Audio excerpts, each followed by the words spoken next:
and welcome to the GBTA broadcast studio. I'm Suzanne Neufang. I'm CEO of GBTA, live from Toronto, Canada, where we're at our 2022 Canada Conference. And I'd like to welcome to our studio today Max Tremaine, who is CEO and co-founder of Sherpa. Yeah, thanks for having me, Suzanne. So I'll take us down a path first that might be a little bit unusual. It's great to be at a conference, live and in person. But everything has changed back at the office. So you are a remote first organization, and a lot of businesses have decided to move in that direction in the pandemic and post-pandemic as well. So how do you see this remote working movement as an opportunity, or is it a threat for the business travel community? Well, I think it's a huge opportunity. Like, if you take what we're doing at Sherpa as an example, which I found is not unusual right now, we have gone fully remote, and it's enabled us to hire people all around the world who are thrilled with our vision, bring together people, across communities, which is fantastic. But physical connection, getting together in person, is still hugely important. So, what we're doing is we're doing team retreats in person where we fly everybody out. We're doing one next week to bring everybody out to Dublin, and that is a powerful experience. I think it's something that, to be able to retain really good talent and make really strong connections across the team, business travel, if anything, is going to be more important.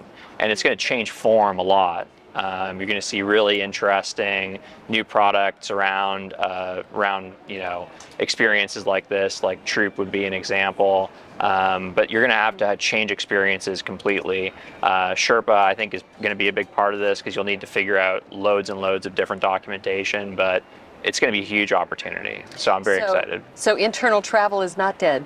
I don't think so. That's promising because culture is travel for internal reasons oftentimes, right? Certainly. I think as well, speaking of cross-border, which is, I know, very near and dear to Sherpa's heart, Europe's new electronic travel authorization system will be required. There will be new requirements beginning next year. Is that correct? And how will you be able to help the rest of us figure out what's needed? Yeah, that's correct. So this system is ETIAS, which is basically the US ESTA equivalent for everybody traveling who is visa exempt into the Schengen zone. At the same time, there's a very similar document being rolled out for the UK called the UK ETA, which is going to be very similar to the Canadian ETA.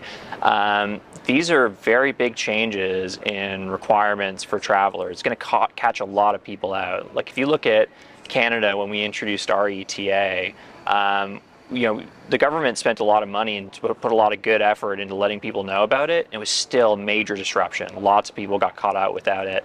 You imagine that applied to the whole European travel area for people traveling in. It's an enormous opportunity for showing value as a travel company. It's also an enormous risk for disruption. So it's going to be really interesting to see how it plays out. And a lot of travelers who think they're knowledgeable road warriors will suddenly realize they don't know what's new. Oh yeah, I've had this exact thing happen to me. It's especially embarrassing when you run a company that deals with travel rules and restrictions. But yeah, I find myself pulling my hair out last minute to figure out what I need. It's a whole different world, and it's not just health restrictions. I had a little bit of that in a recent trip to the UK, where I realized the pound pieces that I had sort of kept for my next trip to the UK, it just kept going longer and longer. They weren't good anymore. They had expired, so I had some useless weight that I took to the UK, which isn't as bad as the literal weight to have to cross a border, though. So yeah, totally. So you are partnering with many of the world's most best-known airlines. So what are they telling you about their priorities as the world opens up again? Yeah, well, I mean, there is a shift in focus in terms of being able to provide complete experiences to people. I've been very impressed with the airlines that we work with, looking outside of what is typically expected of an airline to provide really amazing experiences. Like I said, the travel experience has changed. Like you said, people are not used to traveling anymore. We've had this 2-year gap where even very experienced travelers, like myself, get caught out on things. There's just so much more to the travel experience now than ever. I feel like airlines are preparing very well for it. I think travel companies generally have a lot of new opportunities in terms of, the level of service that that a traveler will expect and that you can deliver. And contextual information is so important Certainly. as part of that, isn't it? So, Absolutely right, yeah. so Max, thank you for joining us at the GBTA broadcast studio. And with that, thank you for joining us as well at home.